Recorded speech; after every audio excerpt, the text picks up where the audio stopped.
Hi, we're here with Adam Grant and Allison Sweet Grant, the authors of The Gift Inside the Box. Hey, this is Adam Grant.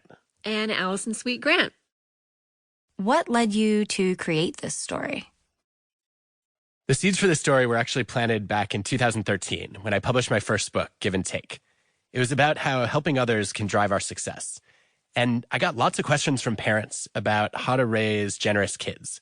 So I ended up writing an op-ed in the New York Times on how to raise a giver. And it went viral. And pretty soon people were asking for a children's book that they could actually read with their kids. And then for the next 6 years, I basically did nothing with that until Allison came in with an idea. Adam had asked if I'd be interested in working on a children's book together. And I said yes, if we come up with the right idea. And we had been playing with a few ideas for a little while. And then we were in the car, actually with all of our children in the car on the way home from a little road trip. And I said, I have an idea about a box, about a gift. And it came very quickly, and we wrote the book in about 45 minutes in the car with our kids in the back seat. Which is how all books should be written, clearly. What do you hope kids and parents will get out of listening to this book? I love the idea that when kids see a gift, they immediately assume it's for them. And, it's sort of a me response. But that the joy of giving would actually be something that could come out of this story. And so it occurred to us that at the end of the book, we could actually have the box choose the kid who doesn't want the gift for herself, but actually wants to give it to someone else.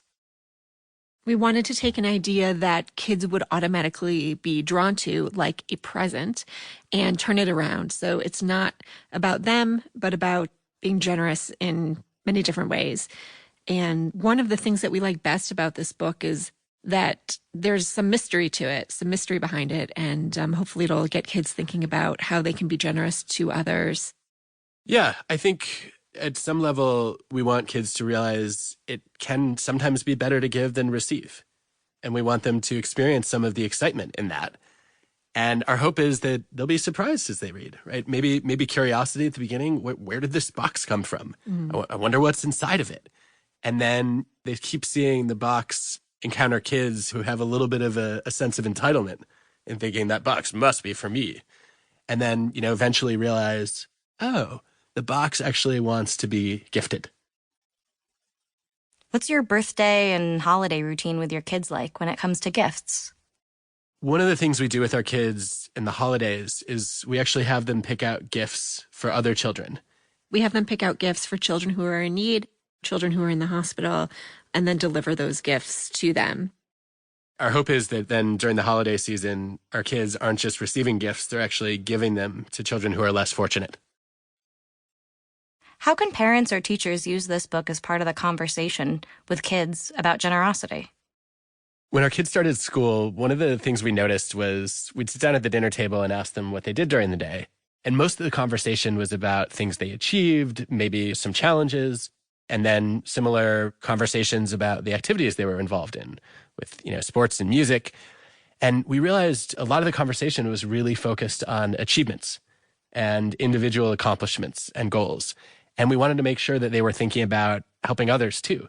And so we actually added a question to our weekly dinner table routine. So one of the things we love to ask our kids is, who did you help this week? And that, we hope, gets them to think a little bit about what they can do for others, not just what they can accomplish for themselves. And then Allison added another question recently to that list as well. Right. In addition to asking our kids who they helped at school or in an activity, we'd like to ask them who helped them. And that way, I think it allows them to focus on choosing friends that are kind and helpful and generous, not just necessarily the most popular or most athletic, but kids whose values reflect their own. Thank you, guys. Thank you. Thank you.